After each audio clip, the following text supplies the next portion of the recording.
I'm sleepy. When something is called a masterpiece, it's often thought to be the perfect example of what a medium has to offer. But I've never really agreed with this description. As a creator, I often struggle to see past the flaws, even in works that I am proud of. Even something as iconic as Da Vinci's Mona Lisa has now been shown to not be one of a kind, which could imply that even the great genius himself had issues with his own work. On the flip side, something can be, by all accounts, terrible, yet still receive praise. Just take a look at the Academy Award-winning film Suicide Squad.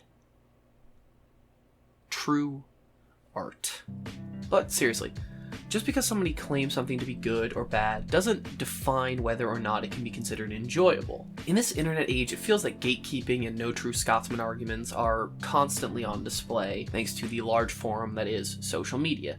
Oh, you're not a real gamer if you like that. Oh, you can't like that. Oh, you have to like this. People get so caught up in the opinions of others that they forget to value their own. And I'm no exception to this. My brother is constantly on my case because I have a handful of reviewers that I've come to agree with over time, and because of this, I tend to reference them before spending my money on a movie ticket or buying a game that's about to come out. It's not like I allow them to control whether or not I like something, I simply am using them as a reference to judge whether or not I think something would be worth my time, or waiting to try it out when it's less expensive or even free. In the case of Netflix's Castlevania, it is the definition of a mixed bag, with some of the elements being some of the best I've seen in recent memories, and others, well, not being that. Despite this, it has still been met with majority positive acclaim, with the good often outweighing the bad to such a degree that discussions of the less than remarkable aspect of the show seem to have rarely entered the conversation. So today my goal is to break down what worked and what didn't, while explaining why I believe Castlevania to still be a masterpiece. Netflix's Castlevania is a show that premiered in 2017 to tell the story of Trevor Belmont, Cypher Bernades, and Adrian Tepesh, aka Alucard, and their quest to take on Dracula and his vampire court as they attempt to wipe out the entirety of humanity. Well, that's the first and second season. The third season of the show just released in March on Netflix, and I have some interesting feelings on it. Spoilers for the entirety of the Netflix Castlevania series, as I will be going into details about certain characters, interactions, arcs, and good chunks of spoilery things. So this is the show that I had wanted to talk about for months, and I had rewatched it not too long ago with my girlfriend before the third season actually came out, and we finished the third season a few days before I started writing this script, but that was about a month ago, so I needed some time to marinate on this, and thanks to this whole corona thing, the quarantine, and my general dislike of my own script writing, I've had a good bit of time to think on Castlevania as a whole, and I think I have a pretty good idea of my feelings on it. That being said, let's do this.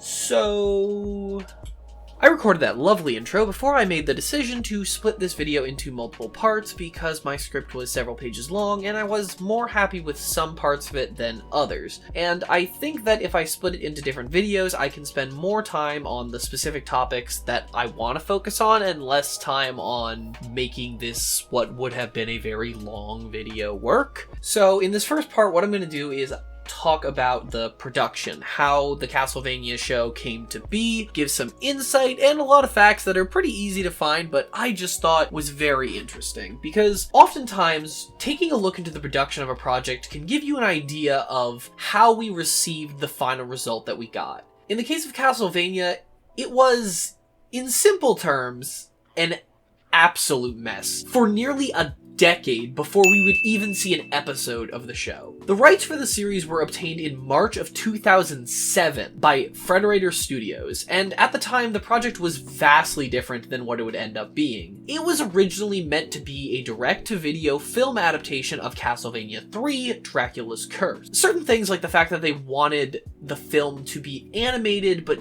didn't want it to be specifically aimed at children, which would allow for the use of violence and gore, was something that they had planned from the very early stages of the project's development. Warren Ellis was selected to be the project's screenwriter and worked alongside Castlevania producer Koji Igarashi to ensure that the film fit the series' timeline while still being able to include new elements and backstories. Apparently this was a very tedious process. Ellis explained that there were 8 pre-production full rewrites before Igarashi approved.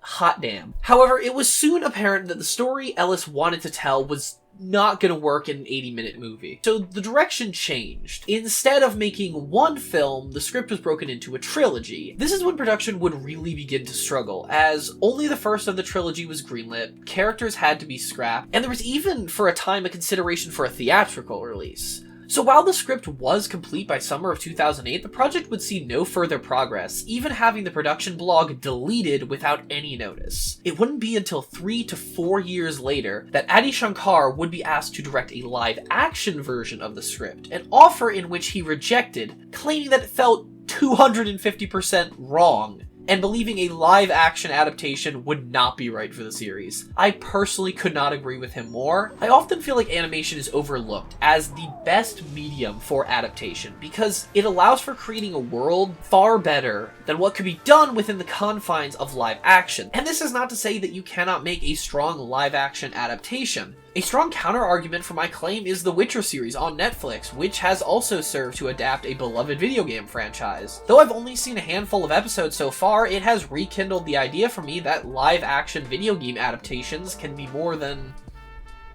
well, these. However, it would not be until nearly a decade after the script had originally been written that a deal was struck between Netflix and Powerhouse Animation Studios to produce the show. A partnership was formed between Powerhouse and Frederator, with both studios working on the animation. Shankar even came back as a producer as he no longer felt the creativity of the project was in threat of being restricted. And after over a decade of production hells with years of stalls and rewrites and new ideas and ideas being scrapped, the first season, comprising of 4 episodes, was released on Netflix on July 7th of 2017. And how did it turn out? Well, you're gonna have to tune into the next episode in the series to find out my opinions on that.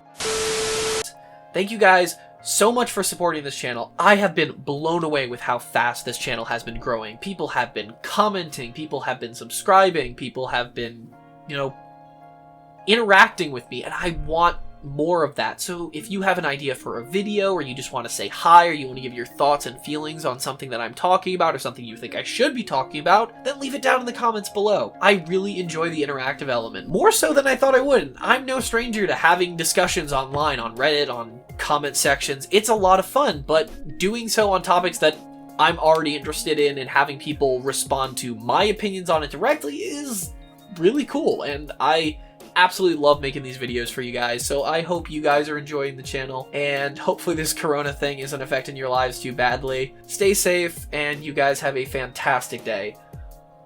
Also, like and subscribe if you guys love me. Thanks!